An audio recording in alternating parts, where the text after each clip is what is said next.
There are people walking among us who look like friends, speak like mentors, even love like soulmates, but their presence leaves you hollow, anxious, off balance, not because you're weak, but because they feed on your energy.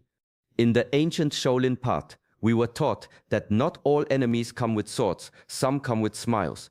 These are not ghosts or myths, these are what I call human demons, people who carry the spirit of destruction without even knowing it. And if you don't learn to recognize them, you'll lose more than peace, you'll lose yourself. In this video, I will guide you through 5 powerful signs that reveal when you're dealing with a human demon. These signs are not based on superstition. They come from years of internal observation, spiritual discipline, and understanding how energy moves through the body and mind. You'll learn how these people distort reality, drain your clarity, and twist your own virtues into weapons. And more importantly, you'll learn how to see it early, before the damage is done. The path of Shaolin is not about fear, it's about discernment. To walk in peace, you must know the shape of war, even when it wears a kind face. Stay with me until the end of this video. What you hear may explain things you felt for years but never had words for. This is Shaolin Soul Fire. If you're walking the path of self-mastery, stillness, and spiritual strength, subscribe now. Your discipline protects your soul, but your awareness, that's what keeps you free. There's a kind of tiredness that sleep cannot fix. You walk away from a conversation and something feels off. The room is quiet, but your thoughts are loud, heavy, spinning. This is not ordinary exhaustion, it's a leak in your energy field. The ancient masters understood energy not as a symbol, but as a living current. It moves through your breath, your spine, your voice. In Shaolin training, we learned not just how to generate energy, but how to contain it, how to stop it from spilling into places where it doesn't belong. But here's the danger. Some people survive by draining others, not through violence, but through subtle, repeated disturbance. These are the ones who smile while pulling threads from your mind, who speak in circles, who turn every truth into fog. You leave feeling less yourself, and they leave feeling strangely full. That's no accident. They are addicted to your attention, and they will do anything to keep it. Praise doesn't satisfy them. Neither does conflict. What truly feeds them is your reaction. Confusion, guilt, overthinking, it's all energy, and they know how to pull it from you without touching your skin. One student once asked me, "Master, how do I know if someone is stealing my energy?" I told him, after speaking with them, sit in silence. If your breath is shallow, your chest tight, your mind restless, that was not a conversation, that was an extraction. You must become a guardian of your inner space. You cannot stop people from reaching for your energy, but you can stop giving it away without realizing it. The first step is to notice the fog, because clarity, once you reclaim it, becomes your protection. Not all poison comes in a bitter cup. Sometimes it's sweet, warm, familiar. One of the earliest lessons in the temple was to stop looking at appearances. The world is full of masks, some worn to survive, others to deceive. The deeper path is learning to see with the inner eye, not just what is said or shown, but what is true. A human demon rarely shows their face.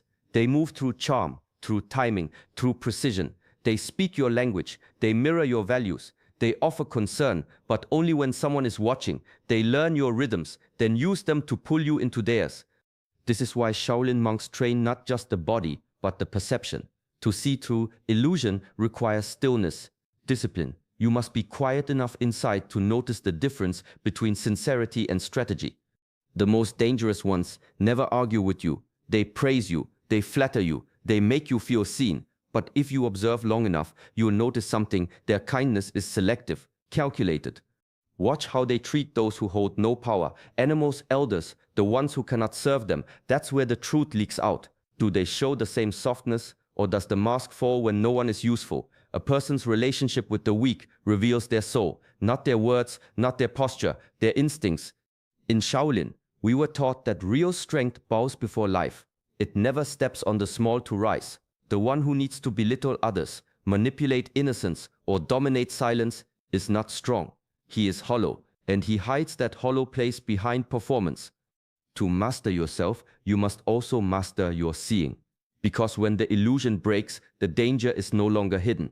And when it's no longer hidden, it has no power over you. There's a quiet kind of harm that doesn't break things. It bends them, slowly, gently. So gently, you don't even notice it's happening. It begins with trust. You open your heart. You offer patience. You give without asking anything back. And at first, it feels right, natural, even noble. But some people don't see your kindness as sacred. They see it as a tool. They study your consistency, your loyalty, your silence, not to honor it, but to use it. Your discipline becomes their safety net. Your forgiveness becomes their license. Your peace becomes their hiding place. They don't need to shout or strike. They just keep taking bit by bit, like water soaking into wood, not with force but with time. And soon, what once held shape begins to soften, swell, crack. You wonder why your center feels unstable, why your breath is tight, why your strength no longer feels like yours. This is the erosion, not of your character, but of its clarity. In Shaolin thought, discipline is not just about effort, it's about guarding what is sacred within you. Loyalty must serve truth, kindness must serve wisdom, otherwise they become weapons in the wrong hands. The mind must stay awake, even while the heart stays open. Mindfulness is the shield. It's what allows you to feel the first signs of rot, not when things break, but when they begin to drift, when your yes becomes too automatic, when your silence becomes avoidance, when your strength starts to feel like submission. In that moment, awareness becomes your sword, and the erosion stops. Because no one can twist what you refuse to abandon. Some wars are not fought with fists. They're fought in silence, behind words, in the spaces where doubt grows. A human demon doesn't always want to hurt you. They want to own how you see, how you think, how you feel. They want to sit at the center of your mind and rearrange the furniture. Bit by bit, you stop trusting your memory, your instincts, your body signals. You begin to second guess what you know is real. This is not an accident, it's a strategy, one of the oldest forms of control. If they can distort your clarity, they don't need to control your actions. You'll do it yourself.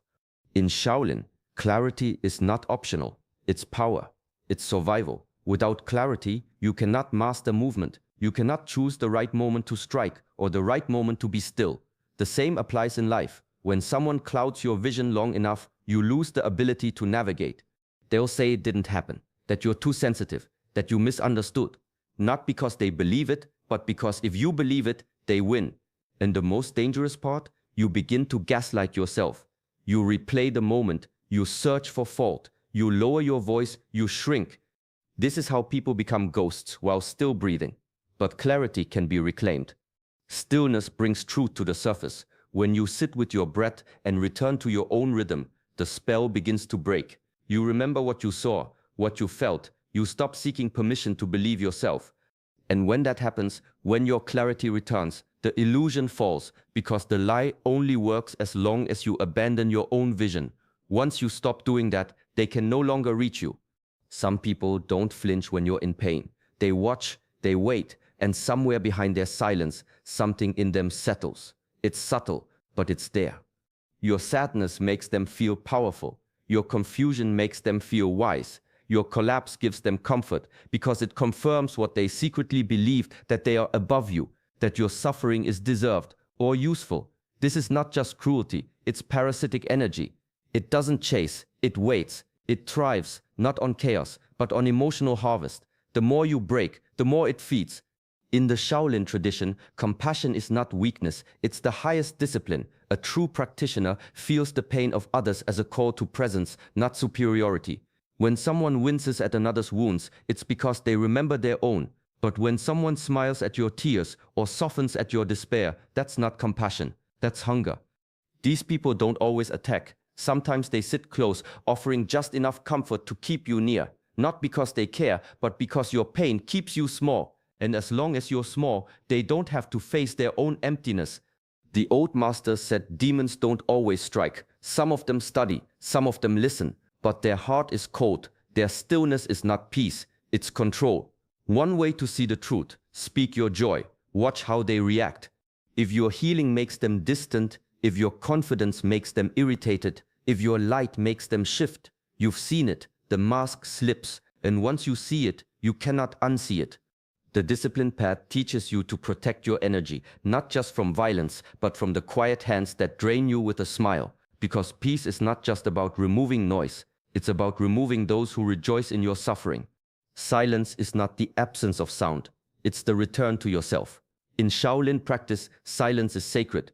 Before movement, there is stillness. Before speech, breath. Before action, awareness. Everything begins there and ends there. It's how the mind becomes clean, how the spirit aligns. But some people fear silence, like a wound they don't want to look at. They cannot sit still. They cannot let things be quiet. So they fill the space with noise, arguments, opinions, endless stories that go nowhere. And if you stay close long enough, you begin to forget what quiet feels like. This isn't by chance. A demonic person, even without knowing it, disrupts your stillness on purpose, because stillness gives birth to sight, and once you see them clearly, you won't stay.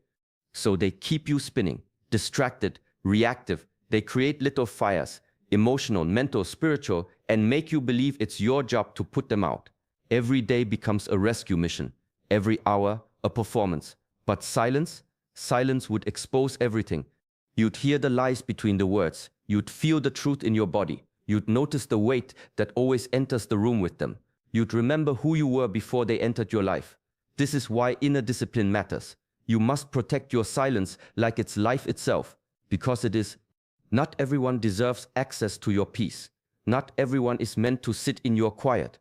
If someone cannot stand stillness, if they always need you off balance, always need something wrong, they are not feeding your spirit.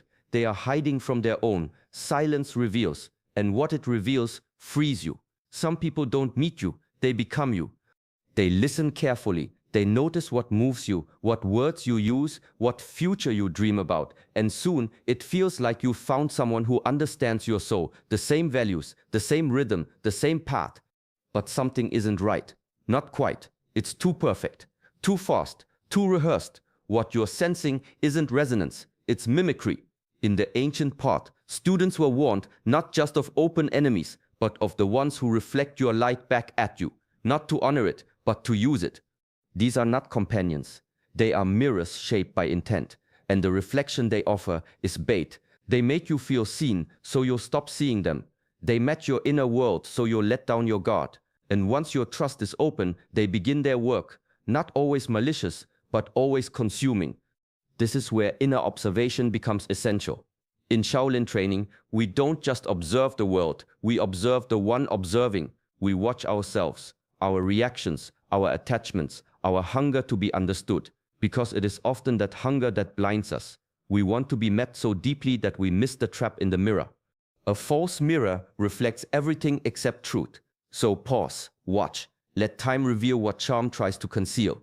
Real connection doesn't rush, it doesn't imitate, it stands on its own center.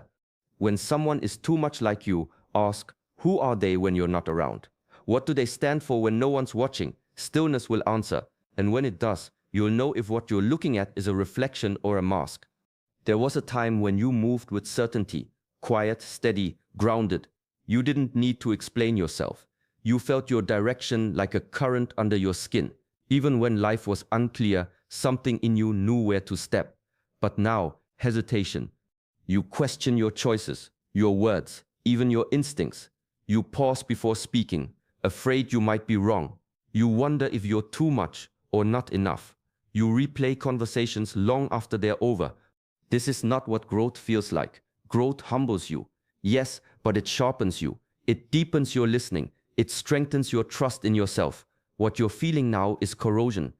It happens slowly, not all at once. A subtle unraveling of your inner compass, infected by another's distortion. Their doubts, their control, their quiet undermining of your perception. They don't tell you what to think. They make you unsure you can think at all. This is what human demons do. They don't attack your body. They reach for your intuition. In the Shaolin way, intuition is trained, not dismissed. It's the wisdom behind the technique, the silence behind the movement. It's what tells the master when to act, when to wait, when to walk away. And once you begin to doubt that voice within, you become easy to move, easy to mold. That's the real danger. The path is always inward, not outward, not into someone else's approval, not into someone else's certainty, but into your own breath, your own knowing, your own center. Reclaiming it is not a battle, it's a return. You already knew, you were already steady, and you can be again. When you bring light to someone's shadow, you'll see their true shape, not through argument, but through attention. When you grow, when you heal, when you begin to stand tall again, watch who grows quiet. Watch who tightens. Watch who tries to pull you back. That's your answer. A human demon can't survive your awareness, because awareness is presence, and presence is power. They can only live in confusion, in chaos, in the space between who you are and who you've forgotten to be. But now, you remember, your clarity is your protection, your stillness is your shield, and your ability to walk away, not with hate, not with fear, but with peace, that's the highest discipline. So as you move through your day, stay mindful, listen inward, guard your energy with wisdom, not walls, and trust that anyone disturbed by your peace was never aligned with it to begin with. Thank you for walking this path with us. If this teaching has helped you see more clearly, support our journey by liking the video and subscribing to our channel Shaolin Soulfire. Walk gently, stay awake, and honor the stillness within you.